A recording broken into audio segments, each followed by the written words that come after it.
gravity propulsion. For each year of technological advance, the military advances 44 years. All science is merely a means to an end. The means is knowledge. The end is control. Who will be the beneficiary? What do they want? What they want is control. The establishment of a global economy which is totally predictable and can be manipulated in every sense. Ein Volk, ein Reich, ein Führer.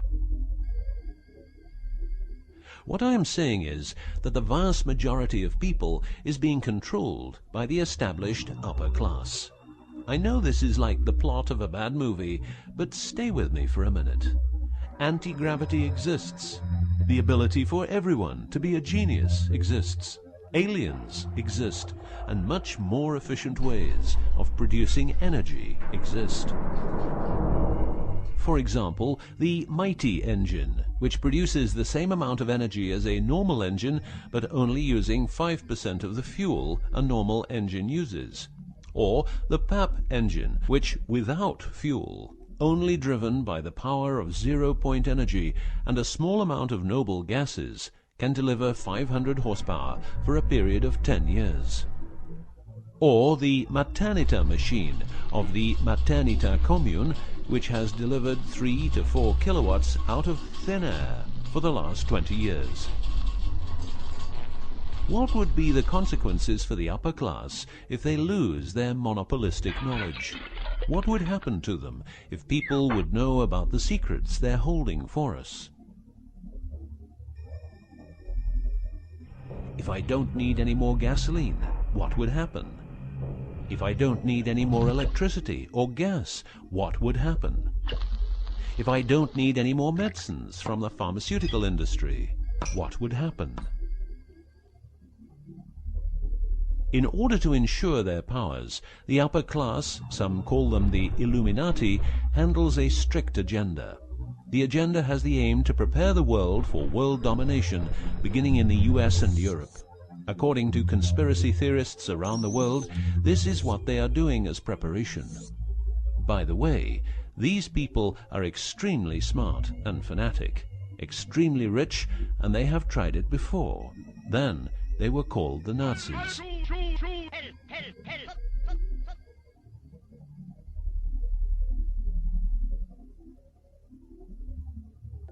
Although what you are going to see and hear sounds very peculiar, remember that a lot of people, for instance, ex-personnel of the US and UK armed forces, have been brutally murdered for making their information public.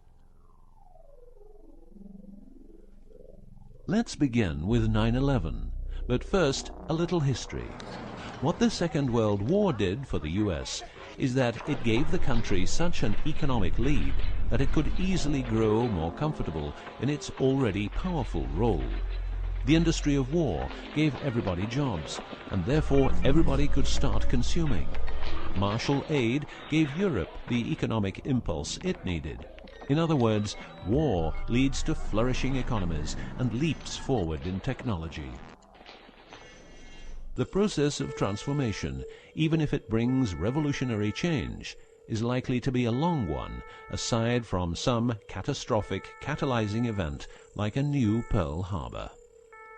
These are the words of a neocon think tank whose members count people like Dick Cheney, Wolfowitz, and Donald Rumsfeld.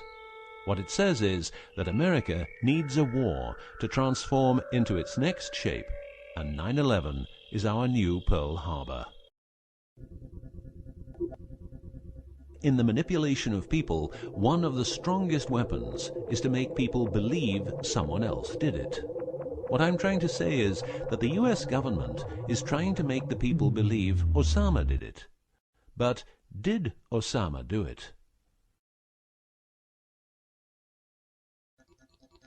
Did you know that 6 weeks before the WTC towers collapsed, the owner had a new insurance policy made up, ensuring that the owner, if the towers would collapse due to a terrorist attack, would receive the amount of $3.5 billion. The owner, because 2 towers went down, tried to claim 2 times $3.5 billion, but only received 2.2. What happened to building number 7?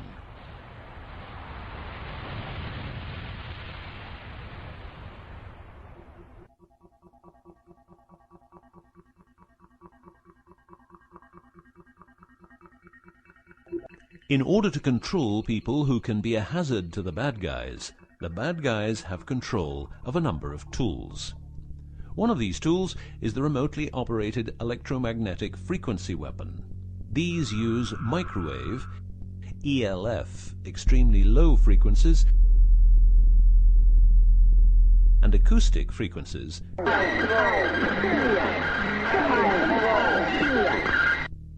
to covertly attack and harass innocent citizens. The use of frequency weapons on humans for behavioral control and murder is not new.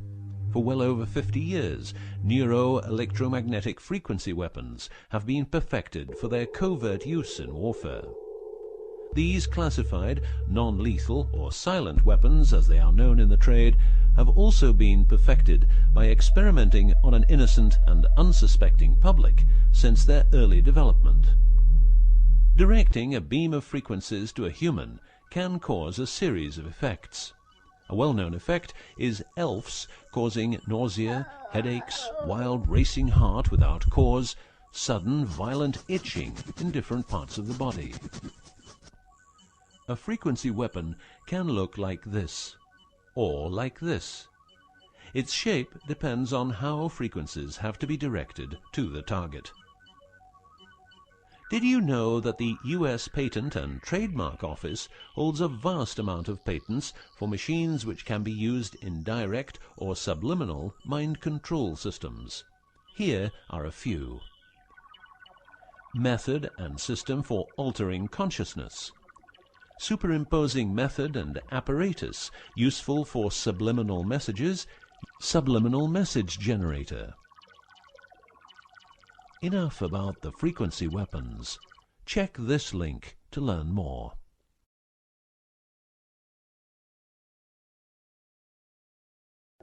You will realize that to control people, you have to know what they are communicating. So in the 1950s, the UK and USA decided to set up the world's biggest espionage network to make sure all communications between Russians and spies or allies were monitored. This system has continuously been updated since the day it became operational. The system's name is Echelon and consists of a vast network of listening posts, extremely advanced computers, an enormous number of people, dishes, and taps.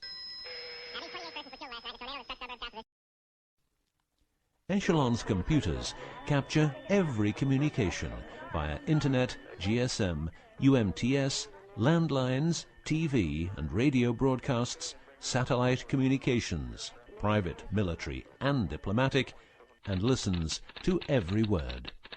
The computers work with a list of keywords, and when a message contains one or more keywords, the message is directed to a specialist who examines the message.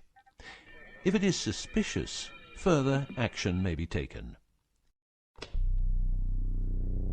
Echelon centers are around the world, but here are the best-known locations. Menwith Hill, North Yorkshire, England. HARP, Remote Mind Control Computer Center, Alaska. Pine Gap, near Alice Springs, Northern Territory, Australia. Pine Gap has a complex of radomes, a huge computer room, and about 20 support buildings. The signals analysis section of the computer room is staffed exclusively by CIA and NSA analysts.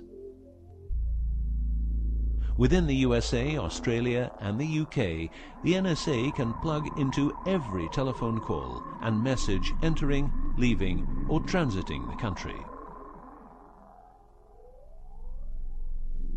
The NSA is also constructing a network of towers up to 500 feet high, each tower at a distance of 200 miles from each other and stretching from the east to the west of the US. The network is called GWEN, ground wave emergency network.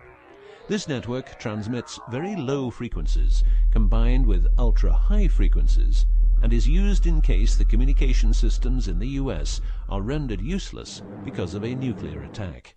Coincidentally, the frequencies of Gwen coincide with the frequencies being used by frequency weapons.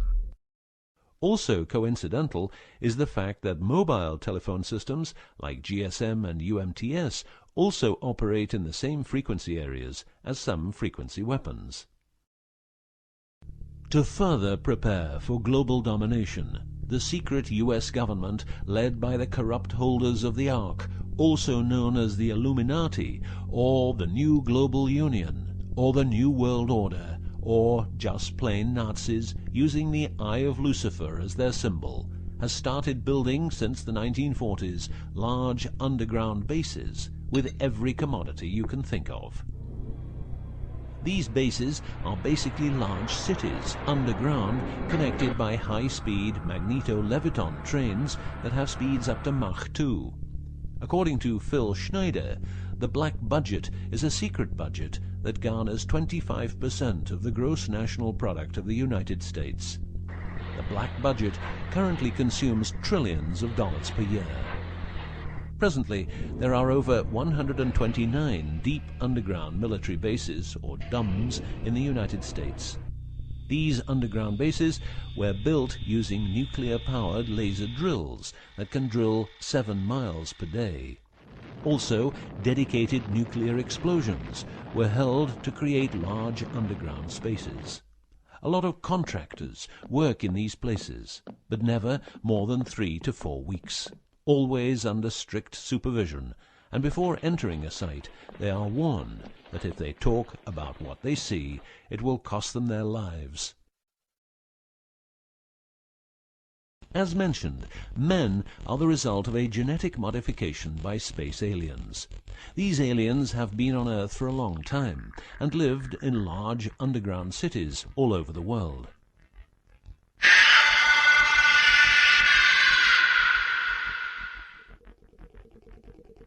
Collaboration with modern governments began as early as 1933 with the Bavarian Illuminati and Thule secret societies, and this collaboration was brought into America via the CIA, which was established with the help of American Nazi agents as well as European Nazis who were brought into America through Project Paperclip and other operations.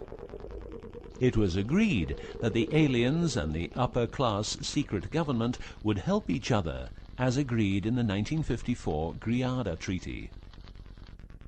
By 1979, the aliens didn't respect the treaty at all, and it was in this year when, at Dulce Air Force Base, a huge underground base was being built, and during excavation, an underground alien city was discovered. There are several species of aliens working with the U.S. at the Underground 7 level facility at the Alien U.S. Government Biogenetic Research Base in Dulce, New Mexico. The reason they help the U.S. government is because the aliens need space here on Earth for conducting experiments on humans and storing humans in suspended states for reasons unknown. In exchange, the aliens give the U.S. government technology. Examples of these technologies are stealth aircraft, anti-gravity propulsion, genetic research, quantum technologies, computer technology, biological warfare, medicine, GSM, etc. The greatest weapon the devil has is the disbelief people have in him. The devil represents evil, and those who want to dominate are the evil ones because they keep their knowledge from saving lives and improving the world. Instead, the evil ones will make the people more docile and stupid, using more tricks in order to achieve their goal, which is world and universal domination. The story of the aliens seems so unreal that, like the devil, it is subject to ignorance and ridicule, and that is its greatest weapon. In the past and present, the evil ones have tried a number of methods and products to manipulate people. AIDS, invented by a laboratory in Chicago, Illinois in 1972. It was a